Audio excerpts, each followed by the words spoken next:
विश्व महिला दिवस मना रहे हैं। इस उपलक्ष्य में मैं मेरे सारे सहपाठी अध्यापिकाओं को आज के इस शुभ दिन की हार्दिक शुभकामनाएं देता हूं। यत्र नार्यस्तु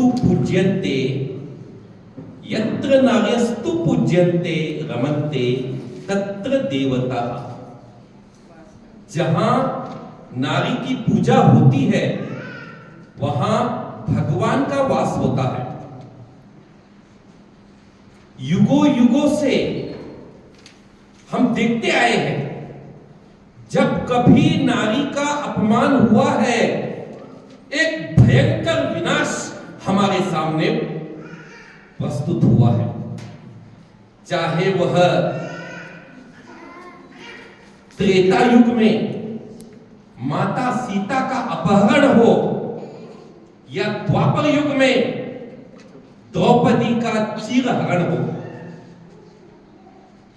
और आज के इस कलयुग में हम देख रहे हैं पिछले 3 सालों से इजराइल हमास के बीच युद्ध हो रहा है, और इस युद्ध का कारण भी एक स्त्री थी जिसका भयंकर अपमान किया गया था।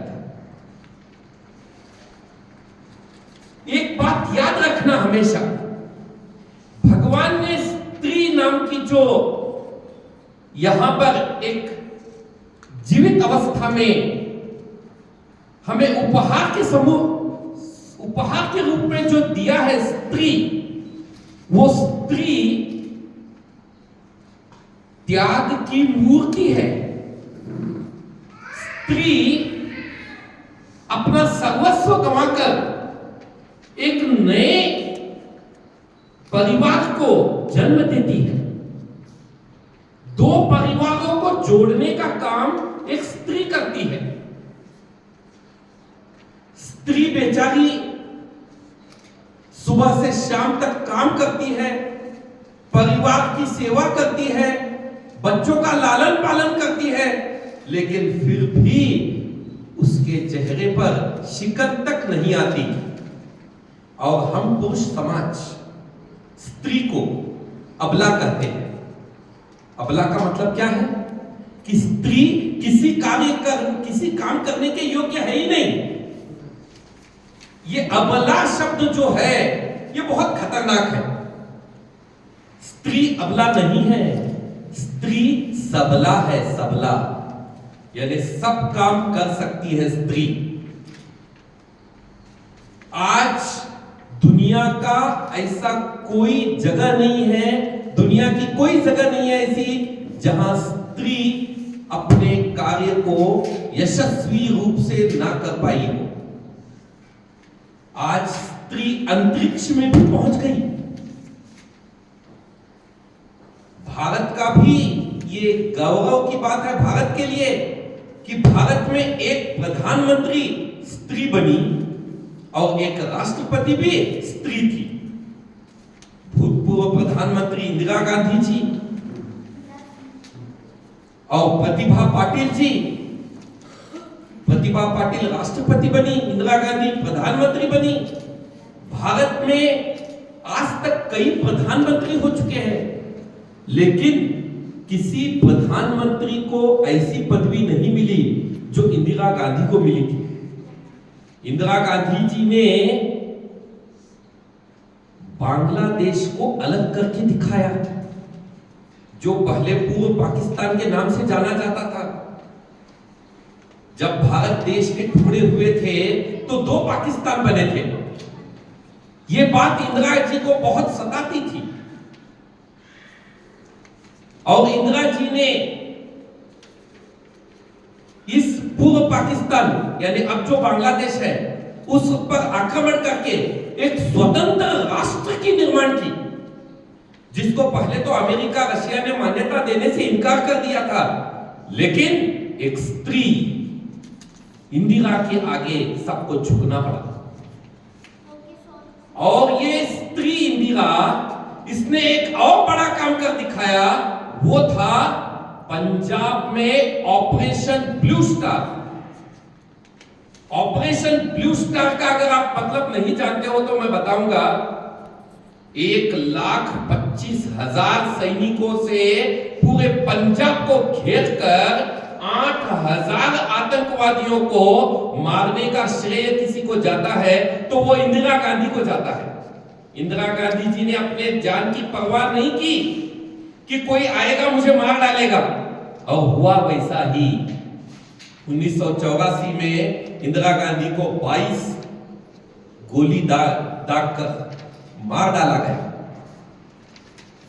इस इंदिरा जी ने अपने देश के लिए अपने प्राणों की बलि दी, लेकिन ऑपरेशन ब्लू स्टार यानी गोल्डन टेम्पल अमृतसर को तोड़कर आतंकवादियों को पकड़कर आतंकवादियों को मौत के घाट उतारा। इतनी हिम्मत कौन सा प्रधानमंत्री कर सकता है? आज के जमाने में कोई प्रधानमंत्री इतनी हिम्मत नहीं कर सकता। एक समय था भारत सिर्फ 3 बड़े मुद्दों से जाना जाता था, सोशल साइंस टीचर जानते हैं। Sovereign, democratic, republic. But Indira ji added another 2, socialist and secular. Then India became sovereign, democratic, republic, socialist and secular.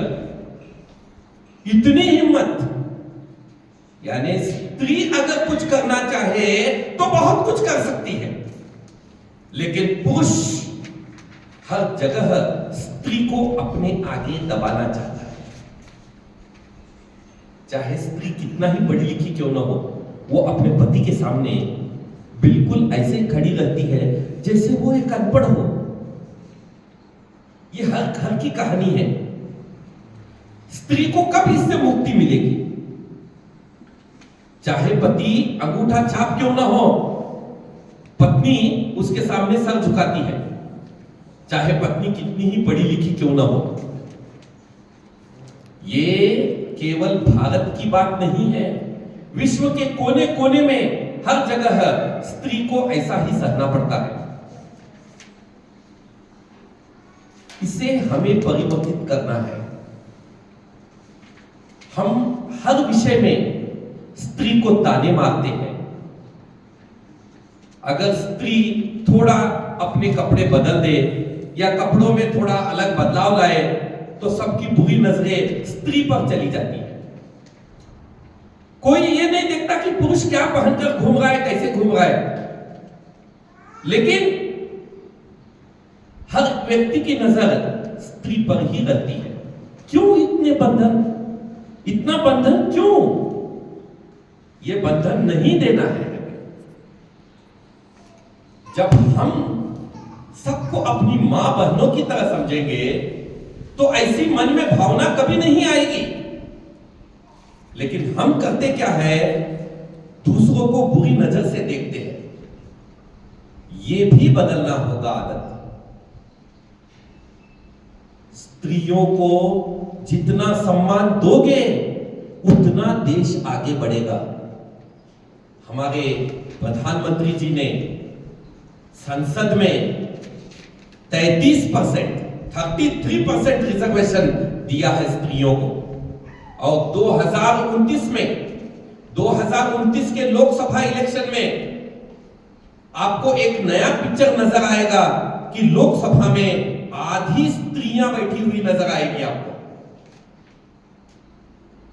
जब वो मतदान कर सकती है तो उसका हक बनता है संसद में जाने का, और उसे वैसी जगह बिठाना जरूरी है। स्त्रियों का सम्मान करना सीखो। स्त्रियों का सम्मान करोगे, देश आगे बढ़ेगा, परिवार आगे बढ़ेगा। एक बच्चे को एक स्त्री, एक मां ही पहली शिक्षा देती है, पिता नहीं देता। बच्चे को पढ़ना सिखाती है, बात करना सिखाती है, चलना सिखाती है। सब संस्कार, सारे संस्कार स्त्री से ही मिलते हैं। पुरुष इसके बावजूद स्त्री को कम करके आंकता है। मैं आज इस अवसर पर आप आप सबसे ये उम्मीद करता हूं कि आप भी स्त्रियों के बारे में जो आपके मन में विचार है उसे परिवर्तित करोगे और आने वाले भविष्य में स्त्रियों को और अच्छा ऊंचा सम्मान प्राप्त होगा, ऐसी मैं कामना करता हूं। आज मुझे अपने विचार व्यक्त करने का जो मौका मिला उसके लिए मैं विद्यालय के प्राचार्य जी का तहे दिल से धन्यवाद करता हूं। धन्यवाद। जय हिंद, जय भारत।